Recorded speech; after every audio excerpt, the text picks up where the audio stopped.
Dito pasta dito. Dito na ako.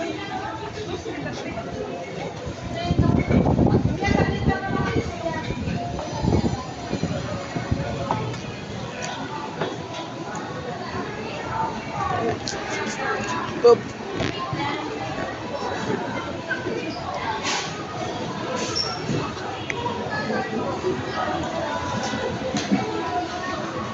Ganyan-ganyan lang yan, pero kanina pa nagugutom yan. Lakad-lakad. Gusto mag-alagala muna bago kumain. Yung ramdam niya talaga yung muwa. Kahit yung anak niya doon sa bahay nila nag-aantay na gutom na.